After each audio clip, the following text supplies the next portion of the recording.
अम्बेडकर जी कहते थे कि जिंदगी बहुत लंबी होने का मतलब नहीं, जिंदगी महान होनी चाहिए। गहरी बात यही थी कि व्यक्ति की पहचान उसकी योग्यता से होनी चाहिए, मेहनत से होनी चाहिए। जाति में क्या रखा हुआ है?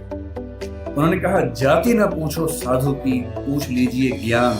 ज्ञान पूछो, मोल करो तलवार का, पढ़ी रहन दो म्यान। वो कहते हैं, पढ़ना लिखना सीखो ओ मेहनत करने वालों।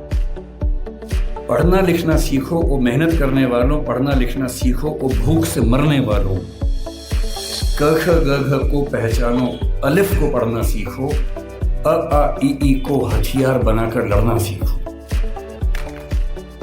कि शिक्षा शेरनी का दूध होता है और जो इसको जितना पीता है उतना ही दहाड़ता है। नेता टाइप आधा काम मत करो, सब्सक्राइब के साथ साथ बेल आइकॉन भी दबाओ।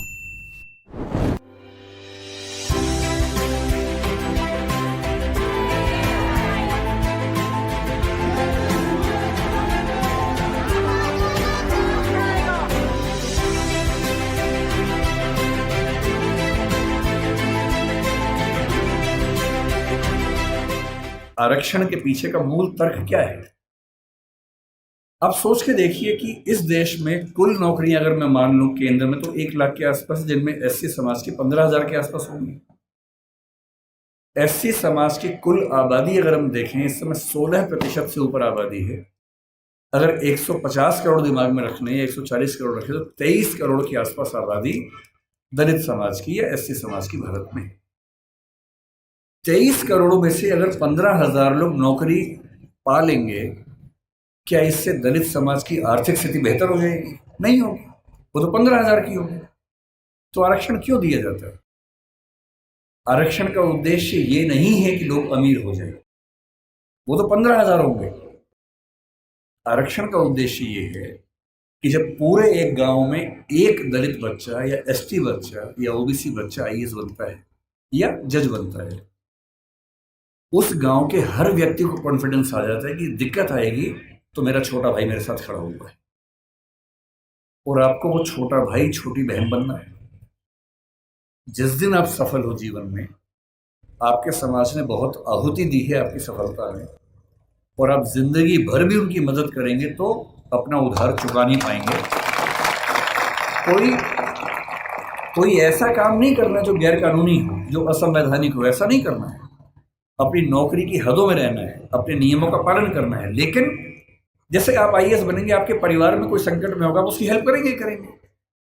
ठीक वैसे आपके समाज में कोई संकट में है, पुलिस यदि उसके साथ बदतमीजी कर रही है, गैर कानूनी कृत्य कर रही है, तो उस पुलिस को आप फोन करेंगे तो उसके साथ कुछ गलत नहीं होगा, ये आप पक्का कर सकते हैं।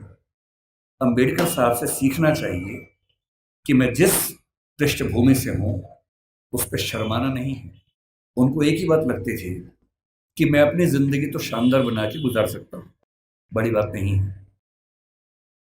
पर नियति ने, इतिहास ने मुझे एक ऐसा मौका दिया है कि यदि मैं अपने निजी सुख दुख भूल जाऊं और रात दिन 24 घंटे अपने समाज के विकास में ताकत लगा दूं, तो हो सकता है कि मेरी वजह से हजारों, लाखों, करोड़ों उन व्यक्तियों को बेहतर जिंदगी मिले जिनकी जिंदगी मानवीय जिंदगी तो नहीं है, कई मामलों में पशुओं से भी बदतर जिंदगी।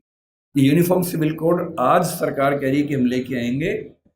ये जिद जिस व्यक्ति की थी वो डॉक्टर अंबेडकर थे। उन्होंने कहा था, मैं किसी समाज की प्रगति का अनुमान इस बात से करता हूं कि वहां महिलाओं की हालत कैसी है।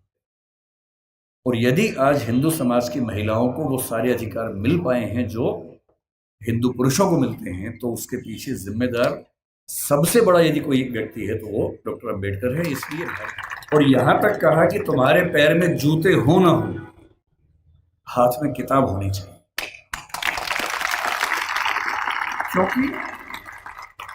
क्योंकि एक जीवन में अगर आप चाहते हैं कई जीवन के बराबर जिंदगी जी के आगे बढ़ना, उसका एक ही रास्ता है, किताबें, पढ़ाई। इसके उदाहरण खुद डॉक्टर अंबेडकर हैं।